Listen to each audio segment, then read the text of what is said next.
नमस्कार पालक मित्रांनो. आज आपण चर्चा करणार आहोत महाराष्ट्र शासनाच्या राजपत्राची, ज्यामध्ये की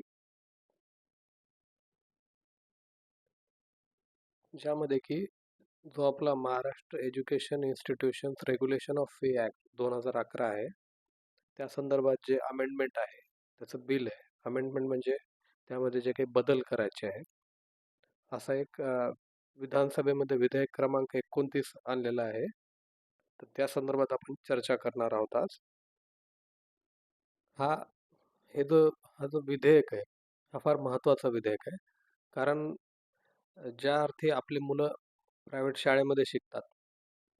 माझा हा जो काही व्हिडिओ असेल, तो ॲक्चुअली प्रायव्हेट शाळांच्या पालकांच्या अँगलने जास्त असेल.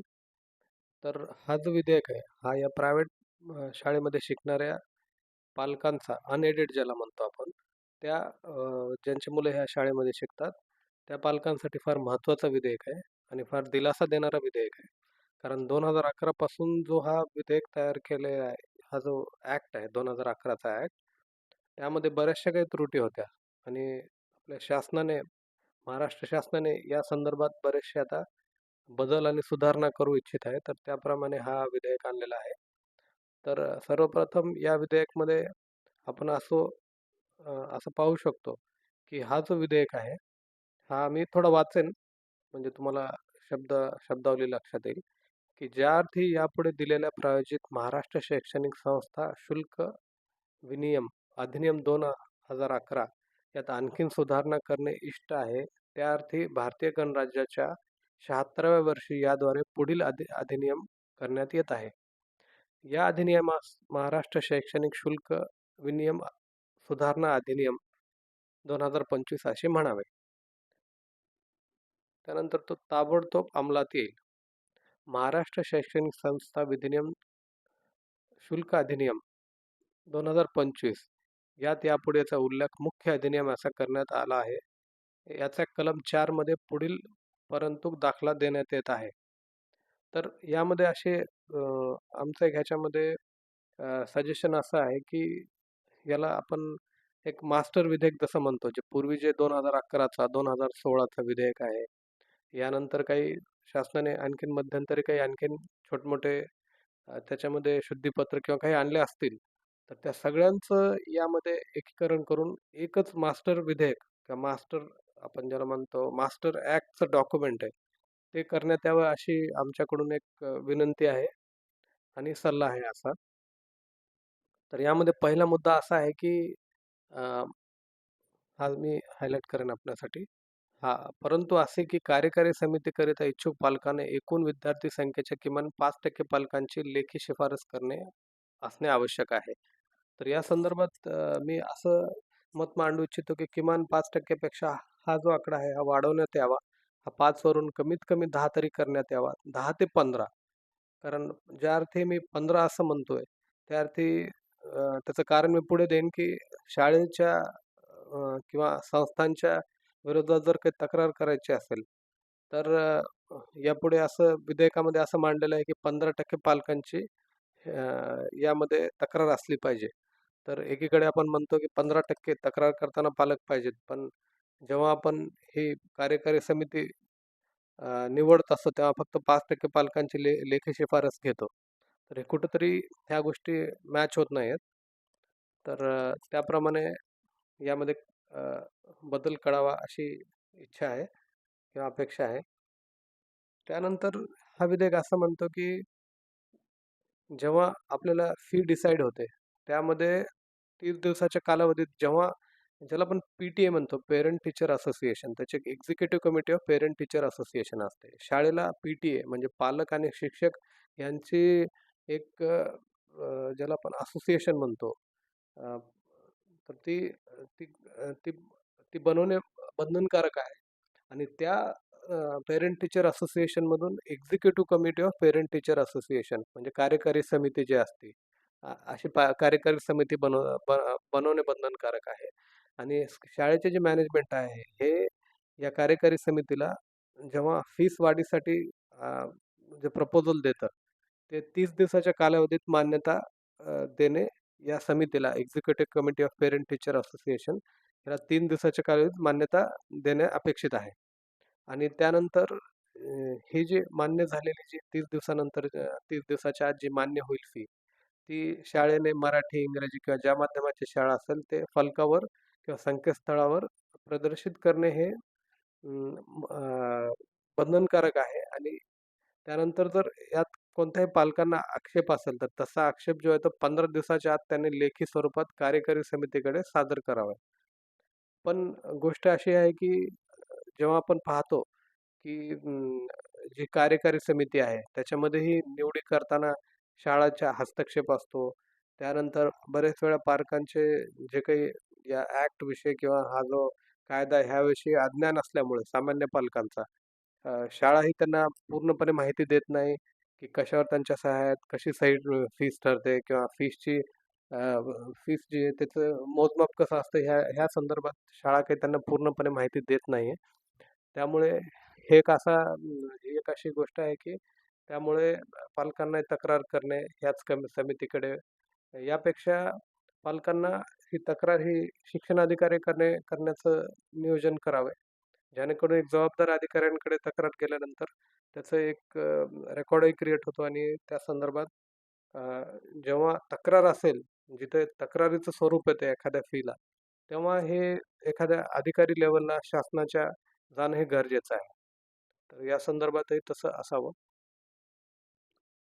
त्यानंतर अ, हे जे तक्रारदार पालकांचे समाधान न झाल्यास त्याबाबत विभागीय शुल्क समितीकडे लेखी स्वरूपात तक्रार करू शकतील. परंतु अशी तक्रार करताना एकूण विद्यार्थी संख्येच्या कमीत कमी 15% पालकांनी लेखी शिफारस असणे आवश्यक आहे. तर मी यापूर्वी म्हणलेलं आहे, नमूद केलेलं आहे, की 15% पालक म्हणजे पुन्हा पालकांच्या गैरसोयी कारण 15% हा सुद्धा आकडा फार मोठा आहे पालकांना एकत्र येण्यासाठी. तर शासनाकडे आम्ही अशी विनंती करतो, की 15 वरून हे 5% वर करण्यात यावं. जेणेकरून अ, एखाद्या शाळेमध्ये 5% पालक जरी 5 ते 10% पालक जरी एखाद्या गोष्टीला अ, म्हणजे सामोरे जात असतील एखाद्या अडचणीला, तर बऱ्याचशा शाळांमध्ये 2-2 हजार विद्यार्थी असतात. तर अशा वेळी 15% म्हणजे जवळपास 300 विद्यार्थ्यांचे पालक गोळा करणे हे सुद्धा एक जिकिरीचं काम आहे. तर यामध्ये पुन्हा पालकांचीच गळचेपी होणार आहे या 15% आकड्यांमुळे. तर त्याकडेही लक्ष देण्यात यावे. त्यानंतर त्यानंतर या या जो काही हा आपल्याकडे डॉक्युमेंट आहे याच्यामध्ये एक फार चांगली आणि महत्त्वाची गोष्ट रोखठोकपणे मांडण्यात आलेली आहे, की यामध्ये फीस शुल्क वाढल्यामुळे बरेच वेळा चांगल्या प्रावीण्य मिळवणाऱ्या विद्यार्थ्यांचं आणि चांगले गुण मिळवणाऱ्या विद्यार्थ्यांचं यामध्ये वैफल्य निर्माण होतं. परंतु त्यापेक्षाही महत्त्वाचं म्हणजे यामध्ये यांनी बऱ्याच वेळा असं हा नेमका शब्द वापरलेला की बऱ्याचदा खाजगी शैक्षणिक संस्थांकडून व राजकीय पुढाऱ्यांच्या शैक्षणिक संस्थांकडून घेण्यात येणाऱ्या बेकायदेशीर व नियमबाह्य वाढीविरोधात पालकांनी आंदोलन होते. तर हे जे राजकीय पुढाऱ्यांच्या शैक्षणिक संस्था असं जे काही शासनाने लेखी स्वरूपात मांडलेली गोष्ट आहे, जी की सामान्य माणूस या प्रकारचे शब्द वापरू शकत नाही, राजकीय पुढाऱ्यांच्या शैक्षणिक संस्था. यामध्ये आपण असं म्हणू शकतो, यामध्ये इंग्रजी एक टर्म आहे कॉन्फ्लिक्ट ऑफ इंटरेस्ट म्हणजे राजकीय पुढाऱ्यांच्या शाळा आणि हेच पुन्हा लॉ मेकर म्हणजे पुढारीच हा कायदे कानून बनवणारा व्यक्ती असतो. तर ह्यामध्ये बऱ्याच वेळा हा कायदा किती स्ट्रिक्टपणे किंवा किती म्हणजे नियम धरून ह्याची अंमलबजावणी होईल याकडे बऱ्याच वेळा शंकेनं पाहता येईल. पण या कायद्यामध्ये असा नेमका शब्द वापरल्यामुळे बऱ्याचदा म्हणजे असं बऱ्याच अर्थी दिसून येते, की हे शासनाचं याकडे पाहिजे त्या नजरेने किंवा पाहिजे त्या अ, दृष्टिकोनातून शासनाचं याकडे लक्ष आहे. तर त्याबद्दल हा दिलासा भेटला, की त्यांनी नेमकं मुद्दा आणि अडचण हुडकलेली आहे. तर या संदर्भातही मी असे असे माझं मनोगत व्यक्त करतो, की हा कायदा बऱ्याच अर्थी सकारात्मक आहे आणि त्यानंतर आपण पुढे पाहणार आहोत. ही तर एक कायद्याची प्रत आहे किंवा जे प्रपोज जो कायदा आहे, त्याची एक प्रत आहे ही. तर या संदर्भात आपण थोडंसं आणखीन डिटेलमध्ये जाऊया डिस्कशनमध्ये. तर यामध्ये काही पॉइंट बनवलेले आहेत आपण, की जो पूर्वीचा कायदा होता, हा Maharashtra education institutions regulation act 2011 हा फी फिक्स करण्यासाठी होता प्रायव्हेट अन एडेड शाळांसाठी. त्याच्यानंतर हे स्कूल एक्झिक्युटिव्ह कमिटी म्हणजे executive committee of parent teacher association आणि याच्यामध्ये असं होतं की complaint mechanism through divisional fee regulatory committee किंवा फी रेग्युलेटरी कमिटी असं म्हणतात. पण ज्या अर्थी आपण पाहू शकता की डिव्हिजनल फी रेग्युलेटरी कमिटी ही कुठं बसते, याचा तपशील कुठे आहे, याही गोष्टी पालकांकडे सहज उपलब्ध नसतात. सहज म्हणजे फारच अवघडपणे सुद्धा ह्या गोष्टी सामान्य पालकांना उपलब्ध करून मिळत नाहीत. त्यामुळे आमचं असंच यामध्ये मत आहे किंवा यामध्ये आमचं सांगणं आहे की जिल्हा शिक्षणाधिकारी यांच्याकडेच सर्व प्रकारचं जे काही संवाद होईल, लेखी स्वरूपाची तक्रार वगैरे, ही देण्यात यावी. त्यानंतर दुसरा मुद्दा असा आहे, की हा जो काही आता अमेंडमेंट येणार आहे 2025चा यामध्ये चांगली गोष्ट आहे, की बऱ्याच वेळा जी जास्त म्हणजे हा उद्देश चांगला आहे, की शासनाने निरीक्षण केलेलं आहे, की जास्त फी घेतात प्रायव्हेट शाळा. त्याच्यानंतर जास्त पालकांची गरज असल्यामुळं कंप्लेंट सिस्टम ही फारच वीक म्हणतो आपण किंवा जास्त स सबळ नाही किंवा जास्त सुदृढ नाही आणि त्यानंतर ह्याच्यामध्ये काही पारदर्शिता नाही. पारदर्शिता असली तरी जबाबदारी नाही कोणाची, की कोण नेमकं जबाबदार आहे जर ह्या ह्या सर्व गोष्टींचं पालन होत नसेल चुकीचं. तर त्या संदर्भात शासनाने हा जो अमेंडमेंट आणलेला आहे, हे खरंच एक दिलासा देणार आहे सामान्य पालकांना. त्यानंतर ह्याच्यामध्ये पुन्हा एकदा हेच आहे, की अ, शाळेने 5% जी फी 5% जे पालकांना सपोर्ट पाहिजे, त्यावरून 15% आणावा. हे आमचं सजेशन आहे. त्यानंतर यामध्ये आपण हे तर डिस्कस केलेलंच आहे, की 30 दिवसाच्या आत एक एक्झिक्युटिव्ह कमिटी जेव्हा स्कूल मॅनेजमेंट हे फी वाढवण्याचं जे प्रपोजल आहे ते एक्झिक्युटिव्ह कमिटीकडे देत आहे. आता मी सांगू इच्छितो, की एक्झिक्युटिव्ह कमिटी म्हणजे काय असते, तर यामध्ये पालक आणि शिक्षक हे असतात. ह्यांचीही कमिटी असते.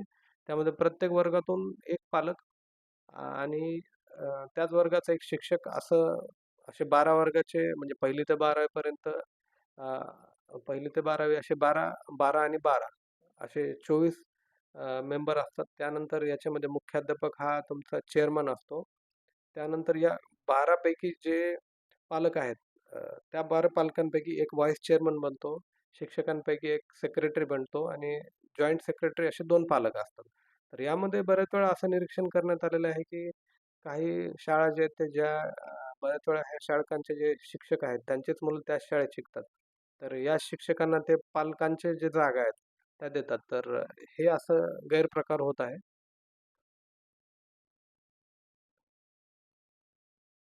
त्यानंतर आपण जाणार आहोत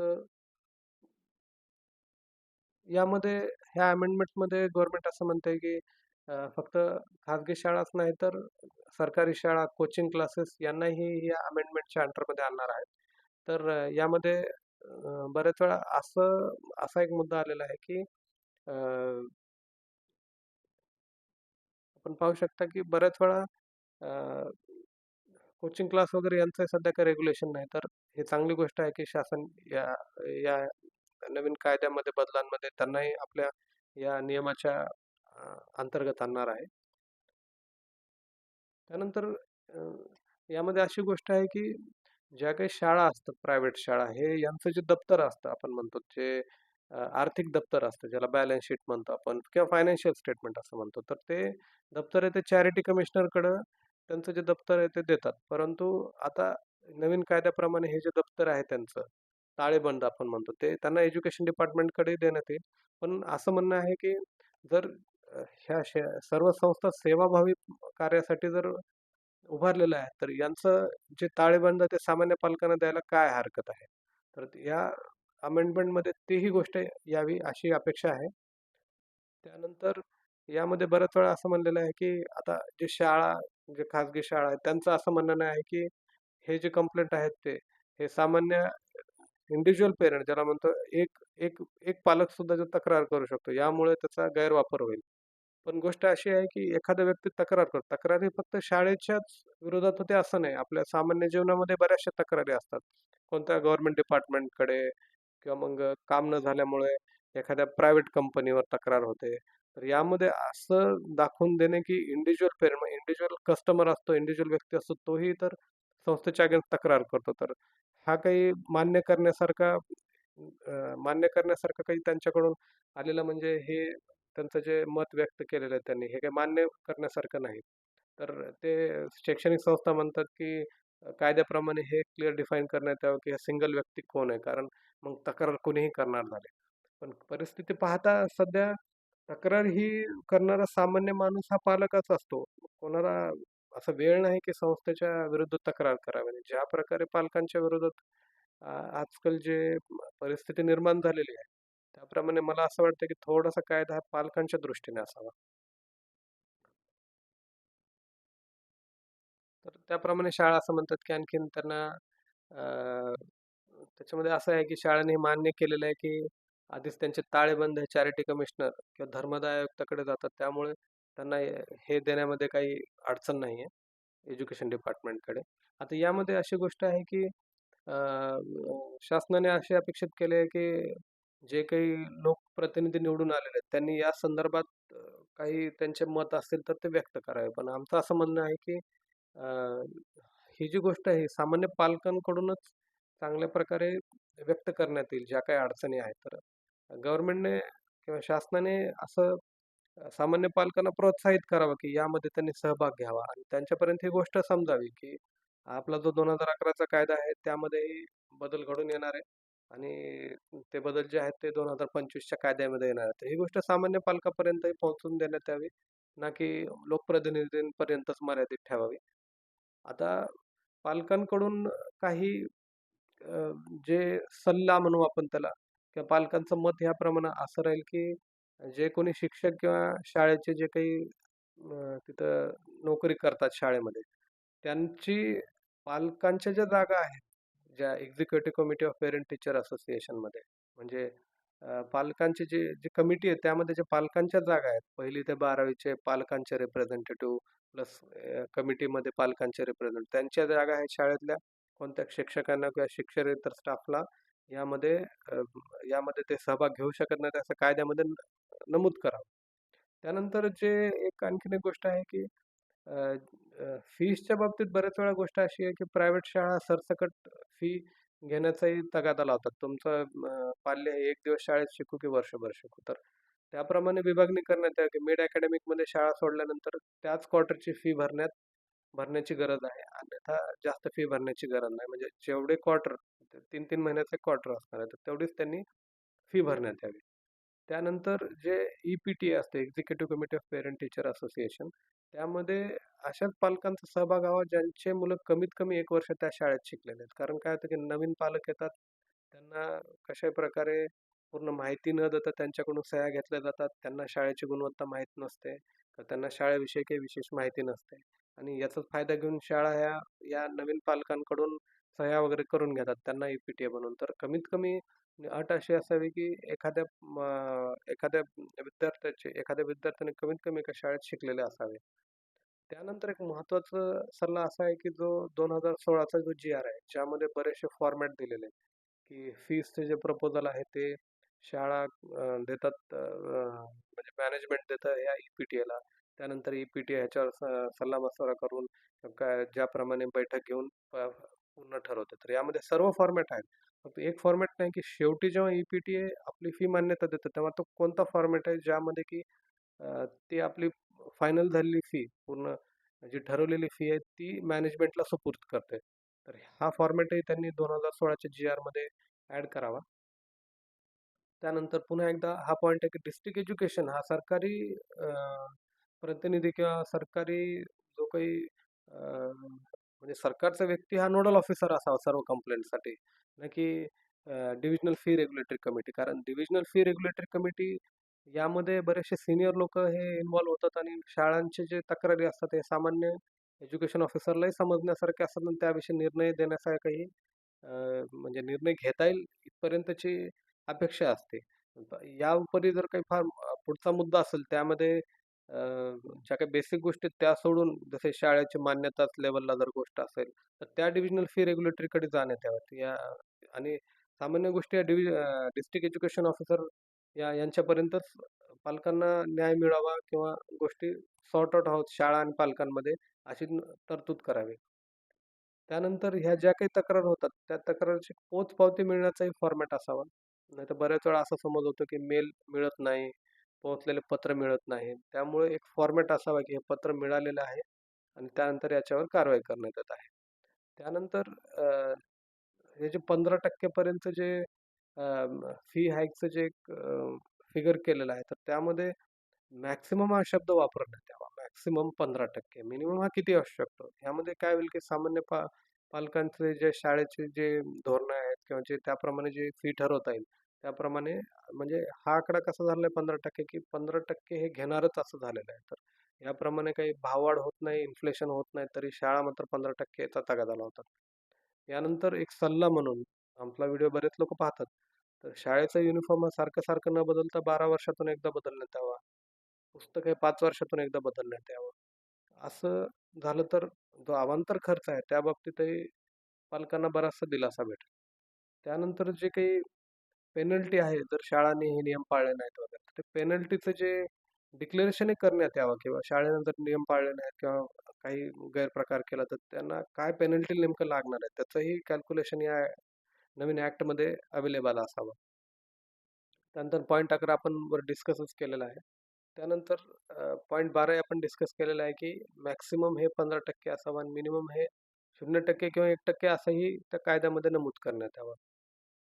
तर धन्यवाद, की आपण हा व्हिडिओ पाहिला त्याबद्दल आणि अ, आशा करतो, की आमचा जो हा व्हिडिओ आहे, हा जास्तीत जास्त पालक पाहतील. त्यानंतर जे विधी आहेत, त्यानंतर जे सामान्य लोकप्रतिनिधी आहेत, त्यानंतर जे शासनातील व्यक्ती आहेत, जे ब्युरोक्रॅट्स बसलेले आहेत आपल्या शासनामध्ये, ज्यांच्याकडे हे काम दिलेलं आहे. त्यानंतर आपले जे राज्यकर्ते आहेत, मंत्रीगण आहेत, हा व्हिडिओ त्यांच्यापर्यंत पोहोचेल आणि आमचे जे सल्ले आहेत, त्यामध्ये शासन सामान्य माणसाचे सल्ले घेईल आणि त्याप्रमाणे बदल करेल, ही अपेक्षा ठेवून हा व्हिडिओ इथंच मी संपवतो. धन्यवाद.